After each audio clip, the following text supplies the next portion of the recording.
Hello and welcome. My name is Cameron Cairo, and I'm a former Northwestern middle linebacker. And now I'm working with educating athletes to inform and empower student athletes to reach their potential. Today we are talking with Eric DeGotti, who's considered one of the nation's top sports trainers. With COVID 19 restrictions, we want to be able to see what student athletes can do while they're in quarantine and while they can't hit the gym. So let's check in with Eric. I guess to start it off, Eric, why don't you talk about your history with training, how long you've been involved, some of the athletes you worked with. Well, thanks for the opportunity, Cam. I really appreciate it. I've been doing this for over 20 years now. Makes me Mhm. feel old, but I've gotten the opportunity to work with athletes from just about every sport you could think of, from one of our Olympic gold medalist sprinters to the NHL to basketball to from the youth level all the way up to professional level. But most of my work has really been in baseball, softball, and football. Um, in football specifically, working with a couple different NFL teams, including the Giants, who I was with for over 9 years. So, I put together, this is pieces of a longer presentation that I did recently for the New Jersey Football Coach Association, because Right. we're all kind of in the same situation here, where we have not only not access to the weight rooms for teams, the local gyms are closed, and you can't even go to the local field if you wanted to get a workout. And Right. now you have thousands of kids home by themselves, who need to stay engaged and stay prepared for a season that we don't know when we're going to get access to, but we know that at some point we're going to be allowed back on the field. And are we going Right. to be ready? And so Mhm. with that, I kind of look at it as, with the glass half full. I've told all the teams that I work with that this is the great equalizer, that there's no advantage now to the teams that have a better budget, a better weight room, the better, access to strength coaches and all that kind of stuff. Now it's really on how well can you get your team bought in and engaged, and For who's going to sure. be smarter with their training, because we don't have stuff to work with.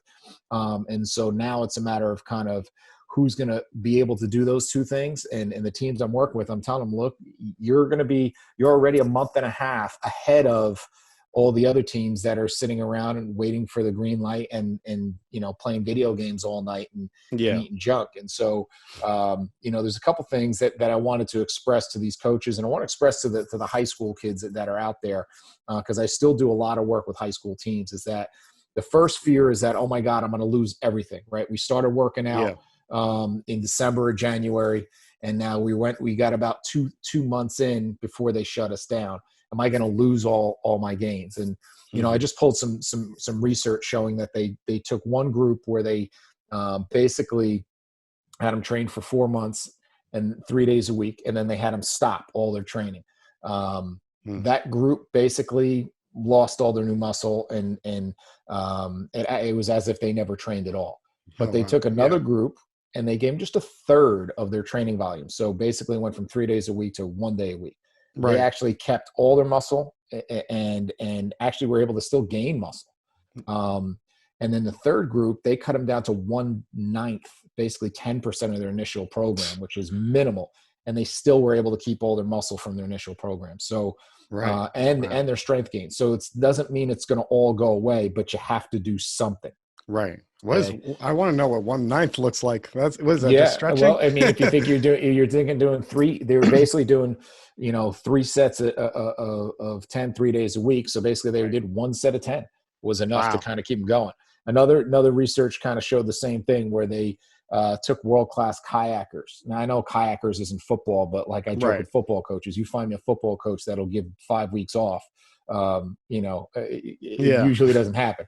Right. So with that, they cut them off of 5 weeks of training. But what they found is that the first group that basically stopped all their training lost about 10% in their bench press, where Hmm. the second group, where they just kept one day a week of 3 sets of 10 with like Crazy. 70% of their 1 RM, they only lost about 4%. And they're going to gain that back within probably 2 to 3 weeks of training. Of So course. Yeah. all is not lost. So that's the first thing I want to get that fear out of people's head. And there's Right. an expression by a great Italian exercise scientist, Tudor Bompa, that said, "Soon ripe, soon rotten." So if you have been training, the longer you've been training, the Yeah. longer it'll stick. If you're a freshman who just started 4 weeks ago, it's probably not going to stick around as much as the senior who's been training for 4 or 5 years. So it's not going to all go away, but it is somewhat relative to how long you've been training. Right. Now, the big point that I try to get across is that everybody now is doing these online workouts, right? And there's a big difference between doing a workout and between having a program. A workout anybody could do, right? Right. You can get anybody to blow a whistle and yell at you and you run up and down a hill, Yeah. right? But having a program and using a system is different. And the system that I've used, that I've been successful with for the last 20 years, is based on this pyramid that I learned from my mentor. One of my mentors is Gray Cook, who's a physical therapist who started the functional movement system, who I'm a teacher for, who I teach other sports medicine professionals and performance coaches and strength coaches around the world in. And it's based on this pyramid, that we have this baseline of movement. Like, you got to be able to move well and do basic things like, bend and reach and squat and lunge and rotate and so forth. And then on top of that, you layer your performance, your strength, your power, your speed, and all that stuff. And then at the very top is your skill, right? So you can have someone who's extremely skilled and they know how to run a route, but their performance is lacking. They're too slow to ever get open. Or maybe they're fast and they know how to run routes, but they move so poorly that they constantly are in the training room getting hurt, or they just they can't get into a good leverage position to get off of a jam. And so all these things need to work together. Unless you have a process to kind of break that down, you're just doing a bunch of drills and we don't know if they're going to work. Right. You need to find out where your weakest link is. So I took Gray's pyramid and then I kind of did a 2.0 where I said, okay, let's add in more stuff that we need to consider, and consider like the mental factors. Are you coachable? What is your mental toughness? What's your ability to have recognition? There's a big difference as a DB, be able to recognize who am I trying to pick up here, and what area do I need to cover, or what guy am I going to cover?